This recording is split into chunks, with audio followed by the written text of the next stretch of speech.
Happy Frivolous Far Out Friday mga ka-astig! Ito muli ang ating X's and O's ArenaPlus live coverage of the PBA Commissioner's Cup. I am Sofia Jahrling at nandito ulit kami para tulungan kayong himayin ang ating laro and enhance your gaming experience. Grabe naman tong Canadian. Nakasama ko. Frivolous talaga ha. But anyway, from Canada all the way. Ngayon na live na naman tayo sa Phil Sports Arena. It is actually our second game day ng ating sizzling semis. At nangyayari na nga ang ating labanan, di ba? Ang ating barangay Ginebra kontra Northport Batang Pier. And I am Sabrina San Diego.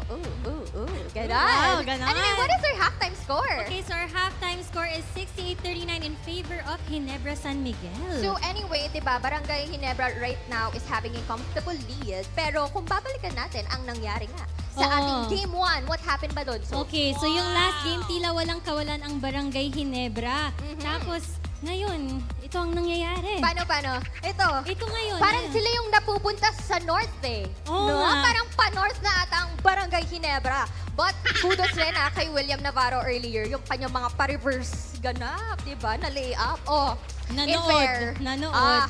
Sorry. Yan talaga. And for sure, ang ating mga ka-arena, ka-astig are still tuning in. And if we also want to hear, of course, from you guys, syempre kayo talagang aming mga idols, mga ka-astig.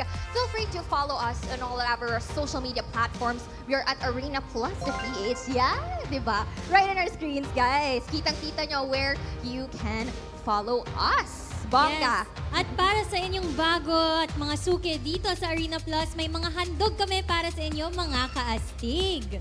Ano yun, Sab? Grabe, since PBA playoffs are happening right now, or it's actually happening right now, nako, meron tayong pa-promo. There you go. So we have an hour kung saan po pwede nga kayong makakuha ng ating daily boosted bonus for up to 2,800 pesos. Ay, bongga! Parang mapapabet na nga tayo ngayon. Bet ko yan. Bet kita. Ay. Uy!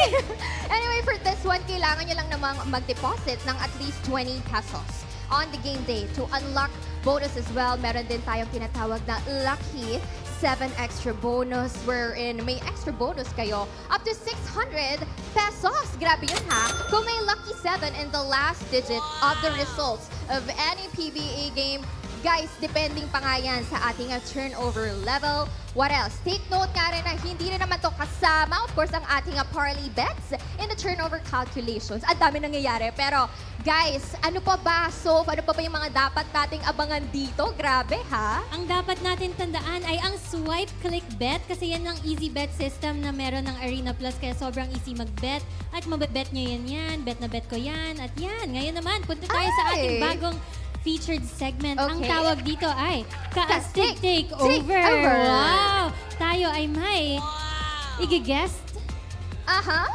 So who is this person? And surprise, we have Sports Papi. Hello! Sports Papi in the house! Hello. Parang shy naman. Parang, ano ba, kamusta ang game natin today? Okay naman. May mga Okay. highlights na bang na-videohan? Meron na. Ayan! Taray! But, syempre, since ikaw nga ay nandito, and for sure, lagi ka talagang gumagamit ng ArenaPlus, how long have you been, using the app? Tagal na eh. Siguro since 2023. 2023! Wow, may suki tayo dito. So, suki. Oo. Yes. It's not new na for him. Alam na niya paano. So, sa laban ngayon, ano yung isi-share mo? Sino yung kampi mo? Ano yung tips mo para sa mga viewers natin ngayon?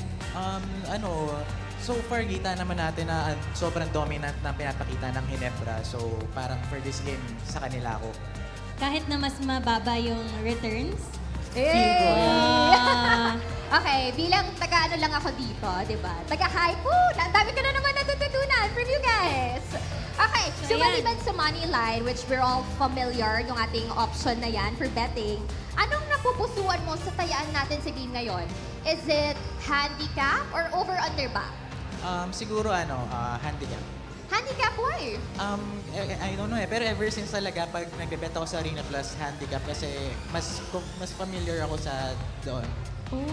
Ayan na, mga Okay. ka-astig. Narinig niyo yun, handicap. So, tingnan natin, ititail niyo ba?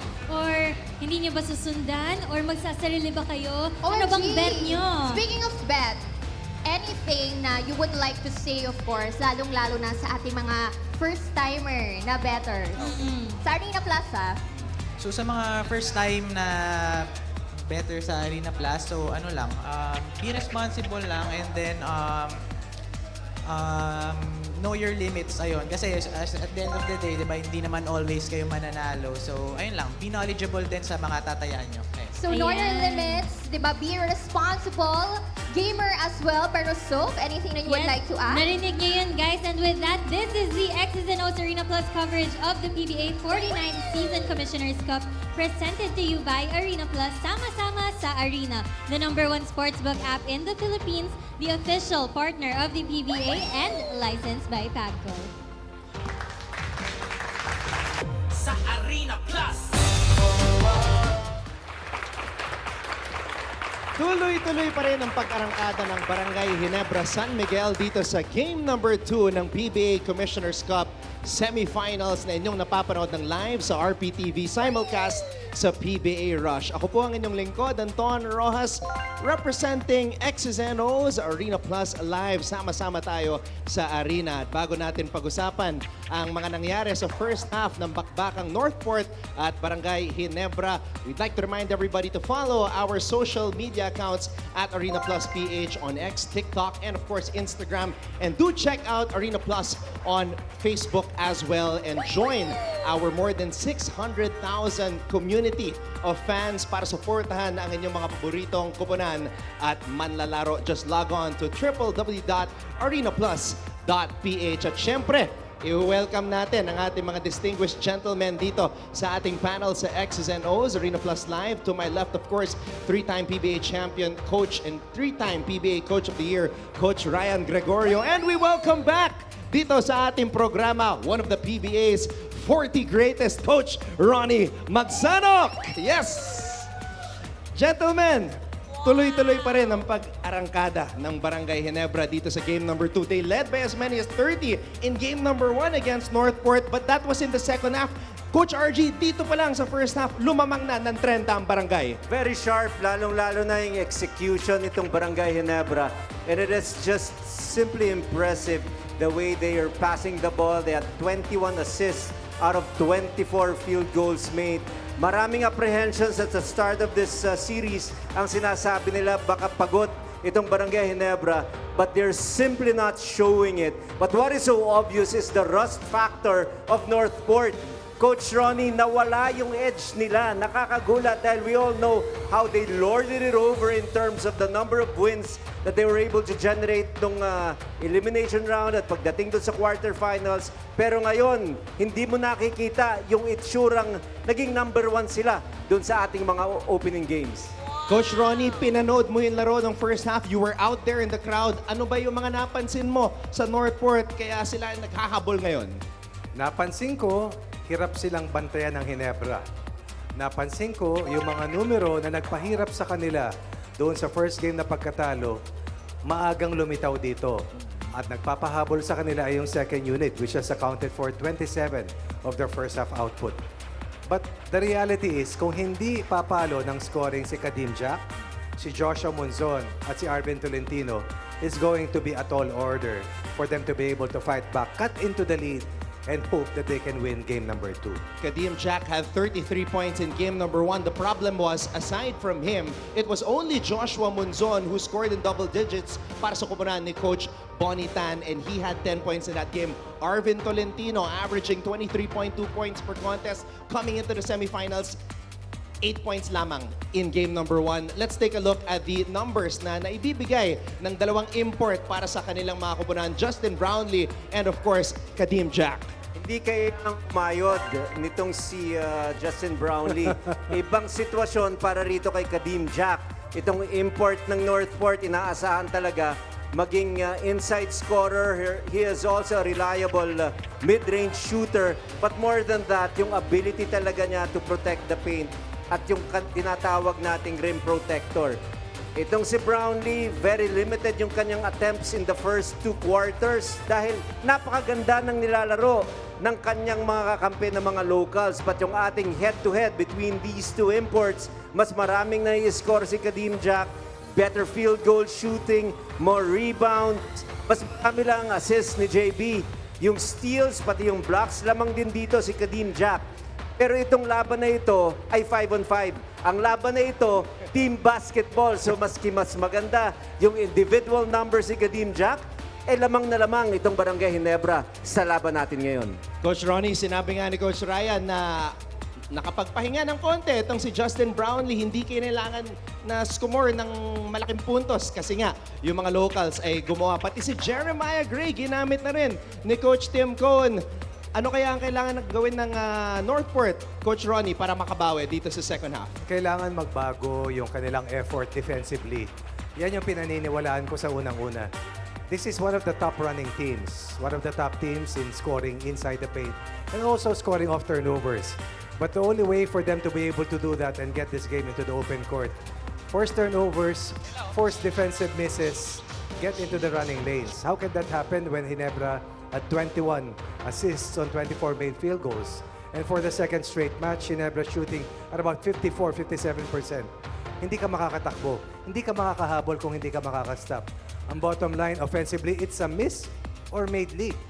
But defensively, you have to make stops if you are to beat one of the top teams, a very disciplined unit in the Ginebra Gin Kings. Kadim Jack, only 6 points in the first half. Tignan natin kung magigising siya dito sa pagpasok natin sa second half. Justin Brownlee already with 18 points para sa Barangay Ginebra. Magpapatuloy ang ating coverage sa PBA Rush at syempre sa RPTV and of course also on the ArenaPlus app. Maraming salamat sa inyong panonood. This has been your X's and O's ArenaPlus Live. Sama-sama sa Arena. Sa Arena Plus. Mga Ka-Astig, to wrap things up for X's and O's Arena Plus live coverage now on the Arena Plus app, sama-sama sa Arena. Paalala lang to like, follow us sa aming social media accounts, Arena, Instagram, and TikTok. So the final score is 100 in favor of Ginebra, and the player of the game is Dapat Aguilar with 31 points and found. Grabe yung 31 points niya. Oh. Because I heard, nung game 1, 11 points. Oh, kudos diba to Anton Roxas. Sinabi niyo yun sa akin kanina. So, grabe rin for sure ang gagrabihin din ang ating game number 3. So, for sure, iwa-watch out rin natin yan. So, para sa ating mga Ka-Astig who are still tuning in at the bet nga for Ginebra, congratulations! Ganon. Congrats! But wait, there's more. Wag nga tayong malungkot dahil meron pa nga tayong next game. So we have once again TNT versus Ross happening in just a bit. Siyempre, nandito pa nga rin tayo sa semis, game 2. And to send things home, balik the rest of back for the segment of coverage, Anton, Coach, and Ronnie Magsanoc. Bye! Buyers for now! Sa Arena Plus. Babalik ang ating live coverage ng PBA Commissioner's Cup semifinals dito sa X's and O's Arena Plus Live, sama-sama sa Arena. Ako po si Anton Roxas, reminding everybody to follow all of our social media accounts at Arena Plus PH on X, TikTok, and Instagram. At syempre, Arena Plus sa Facebook. Tagumpay na naman ang Barangay Ginebra San Miguel beating Northport 119-106. Kaya naman, lamang na po sila 2-0 in this best-of-7 series. Also, we'd like to remind everybody to check out www.arenaplus.ph to join our more than 600,000 fans para suportahan ang inyong mga paboritong kupunan at manlalaro. Now, we get to our post-game X's and O's, Coach Ryan. And sa dami ng mga plays na pwede mong piliin mula sa winning team, syempre ang kupunan ni Coach Tim Cohn, you chose a play that ended up in the hands of one of the rising stars of the league, Ronnie Magsanoc. Well, first off, they have a lot of cleaning up to do, and we're talking about the defense of Northport. First, they allowed Barangay Ginebra to score 25 big points via the transition, so that means they're not quick enough to sprint back on defense and protect easy baskets. The other one, they have to have a little effort on the way they guard this triangle offense, specifically the ball screen initiation. A lot of gambling happening there. Look at Franyu gambling as if he was going to get that steal. But on the ball reversal, look at the lackadaisical challenge of Kadim Jack. In fact, he did not even challenge that. He jogged all the way to RJ Abarientos, hoping that RJ would miss a shot. But you know what, this level, hoping and wishing could not get it done. You have to do a lot of effort to challenge that shot and force your opponent to miss a basket. We saw in the second half of game number 1, umarangkada na ang kupunan ni Coach Tim Cohn and they continued to play the same way, same intensity, dominating in the first half. It was only in the fourth quarter that Northport started to show some signs of life, Coach RG. Yes, but it was all over at the end of the second quarter. It was just garbage baskets, especially in the fourth. But going back to that play right here, you can see exactly the kind of initiation that Barangay Ginebra did. First was a ball screen action going to the middle, and this is where the breakdown happened. Franyo tried to steal this pass. Unfortunately, he was not successful. This was supposed to be a flare screen to get RJ Abarientos open on this one. But as soon as the ball was reversed, Arvin Tolentino rushed out to his original man. And on this ball reversal, it was actually Kadim Jack who had to travel from this side all the way to the ball side to have a chance to block the shot of RJ Abarientos. And the result was easy. A three-pointer by RJ, 11 three-pointers made by Barangay Ginebra on the 37% shooting from deep. But more than that, really, it's the lack of effort. They have to be more disciplined with the way they defend Barangay Ginebra's points of attack. We start this once again. Look at this ball screen action. It is the initiation of their triangle attack. It is a pick and roll initiation, Malonzo and Troy Rosario. On the ball reversal, look at this. First, Franyu lost his defensive coverage because of that steal. And as soon as the ball was reversed, reversing to RJ Abarientos, Kadim Jack was forced to rush out. Unfortunately, it was too late. He was on target. We're talking about RJ Abarientos. And he was just simply in his usual element shooting those three-pointers in this game.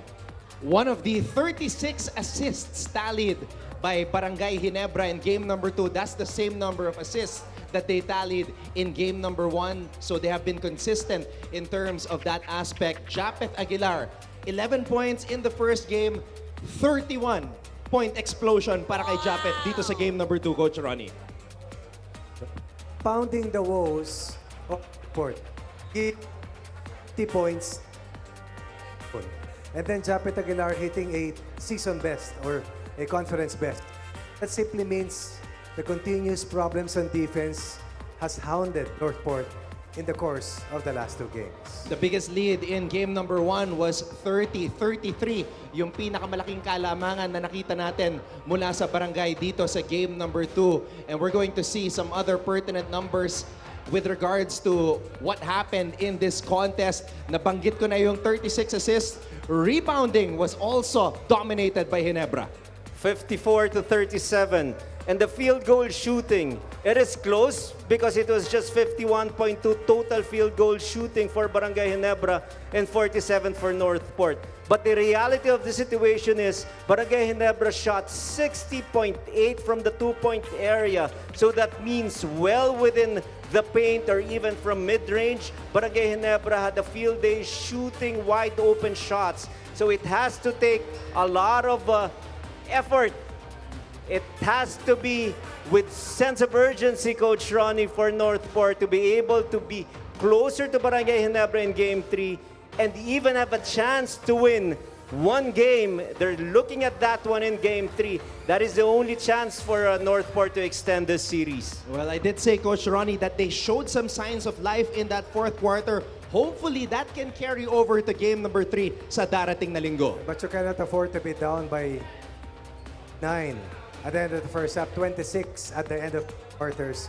In game number 1, remember, they were pretty much in the game after the first 2, only to be hurt by a humongous third quarter run coming from Barangay Ginebra. And this game 2 lost. The run came in the first, and by that time, it was simply too much. Too Batang Pierre. It has been all Barangay Ginebra in this part of the bracket sa ating semifinals pairing sa PBA Commissioner's Cup.